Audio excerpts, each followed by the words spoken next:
Kung ano, abang fog, no? Hindi na to makita ka to papagtuan. Zero visibility na po. Wow! Ang ganda. Maganda, maganda. So maglalakad pa tayo dire-diretso. Ayan.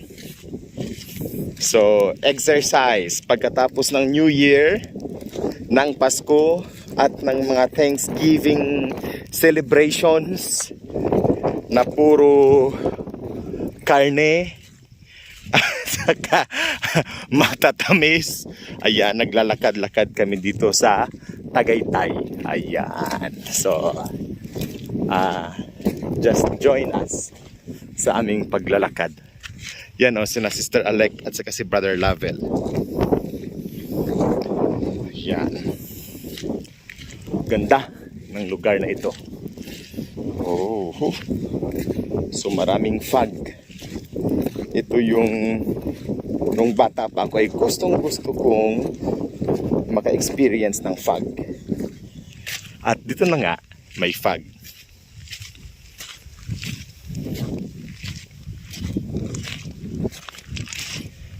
At least naka-experience ng fog. Ayan, matagal ng desire na maka-experience ng fog. Tingnan natin yung dalawa, oh. Ang layo na nila, halos hindi natin sila makita.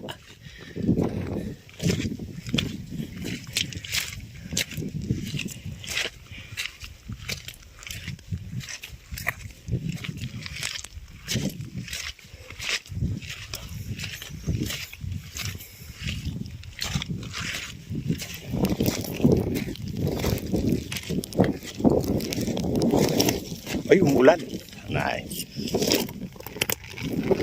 Yung set up ng payong. Kasi umulan. Kasi yung fog ay, ayan, parang uri siya ng clouds, ano. O, isang uri siya ng kuwan. Precipitation pa ang tawag dyan. Hindi natin makita yung dalawa. Bilis nating maglakad.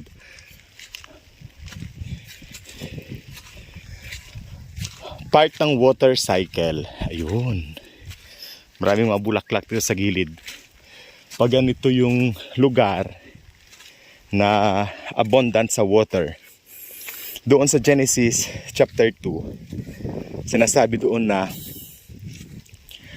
wala pang baha na nangyari sa mundo. And even po yung ulan. Kasi nga, hamog ang dumidilig sa lupa. So, yun ang nangyari doon sa Genesis chapter 2. Hamog ang dumidilig sa lupa. Kaya sila ay napakaganda na garden ng Eden ang nagkaroon ng reality doon sa lugar na yon. Ay, wala na, hindi na nakasunod sa atin ang dalawa. By the way, lakad-lakad lang tayo. Mataba na si Pastor Andro, hinihingal na siya sa mga ganitong klaseng lakaran. So, tingnan mo yung mga puno sa paligid. Almost na siya, no? Savanna ang kanyang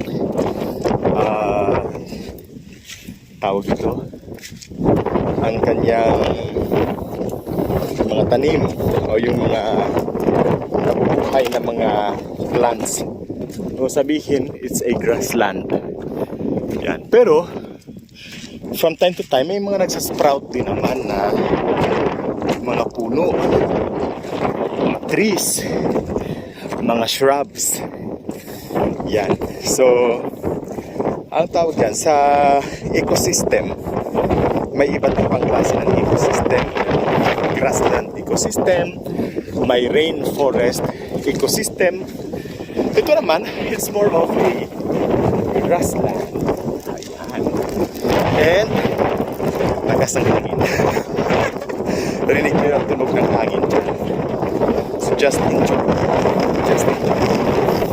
Sarap ng palag ito. Ang ginaw. ah, fresh ang hangin at maganda ang tanawin dito sa lugar nito. Oh, saan na kayo? Punta tayo dyan sa may bato. Alam niyo yung bato na saligan ng ating pananampalataya ay walang iba kundi si Jesucristo, no? Ang punong bato. Ayan.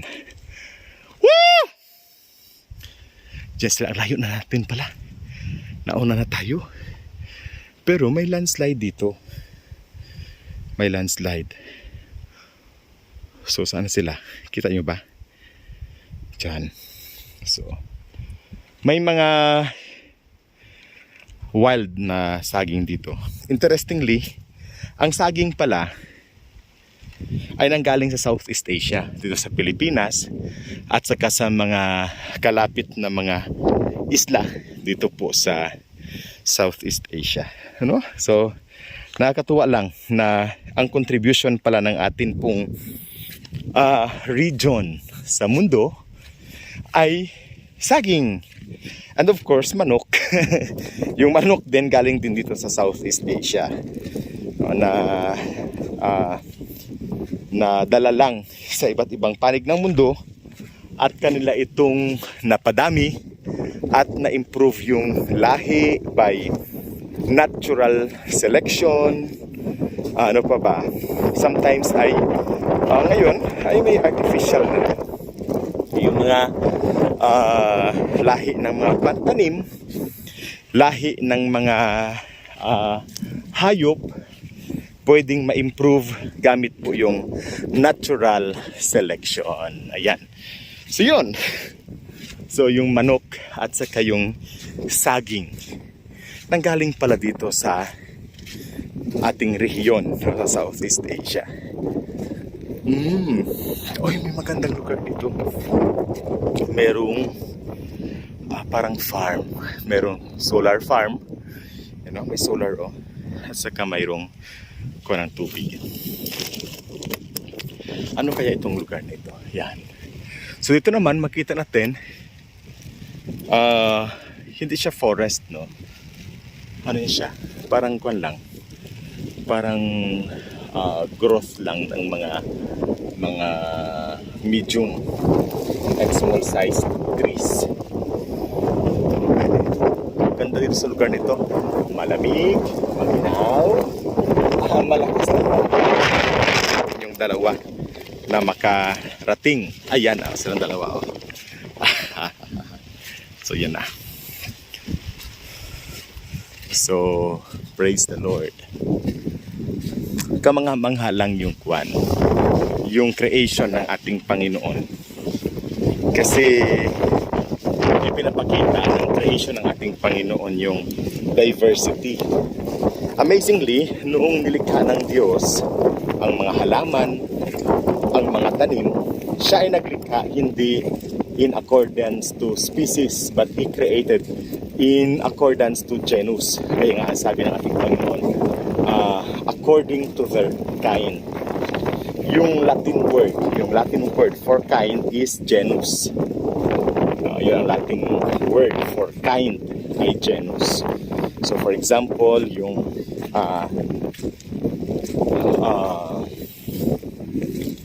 genus ng aso. Ayan. So hindi siya nag-create ng iba't ibang klase ng aso o breed ng aso, but He created yung kind ng aso, no?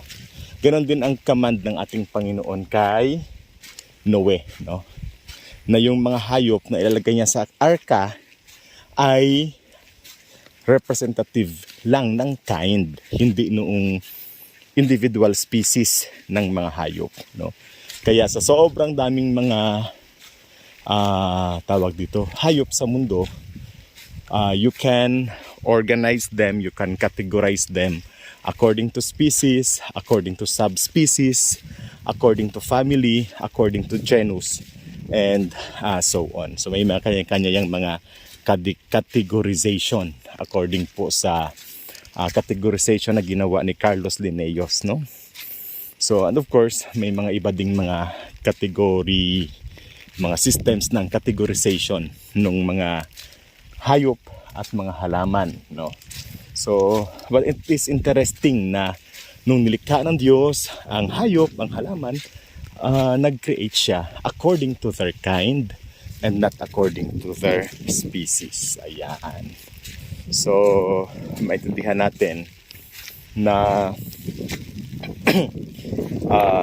ang Diyos is a very creative, is the very creative God. Napaka-creative ng Panginoon siya.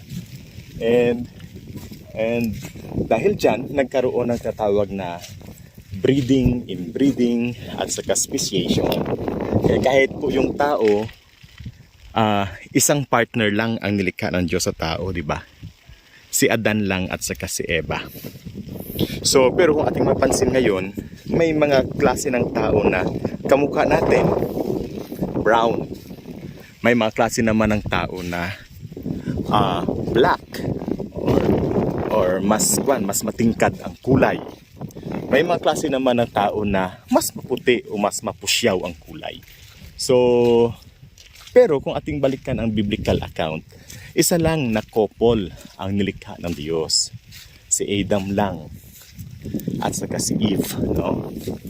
And yan ang isa sa mga interesting na ating makikita kung gaano ang role noong environment, ang role ng geography, ang role ng climate, ang role ng ang tawag dyan, elevation, yung bawa sa mga bundok na katira, sa mountainous area o malapit sa dagat, malapit sa equator o mas malapit sa mga poles. So iba-iba yung klase ng mga tao, no? Yan, no? So nakakaroon sila ng iba't ibang mga traits at mga characters that become tawag ito specific doon sa lugar na yon. Kasi kung yung mapansin, yung mga brown at saka yung mga black, sila yung mga tao na nakatira karamihan originally, no? Bago pa magkaroon ng mga migration dyan sa may equator area. Pero pag palapit sa mga poles, yan, sa North Pole, yan, no, sa South Pole, yung mga tao ay mga mapuputi at mga tangkad. Ayan. So yan yun, no? So mayroon pala yan. Meron pala yung relationship sa environment na iyong kwan, no? Yeah, so may iba't ibang scientific term para sa ganung mga bagay. So amazing lang ng creation ng ating Panginoon.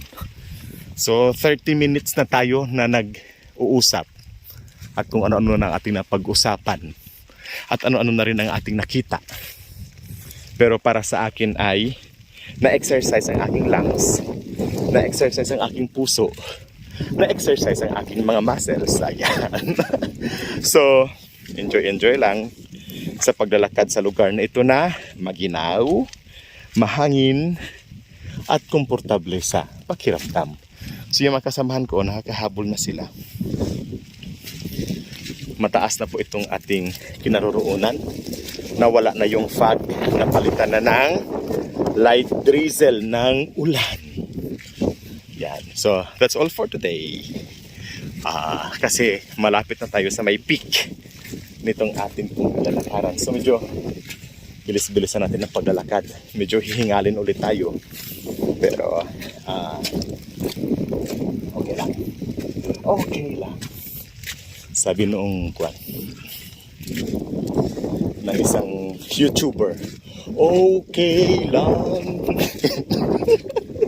So, yun ang sinasabi ng kwan, ng YouTuber. Mayroong nagtuturo ng techniques daw, no, sa pagkakanta. Okay lang. Mga modulation daw.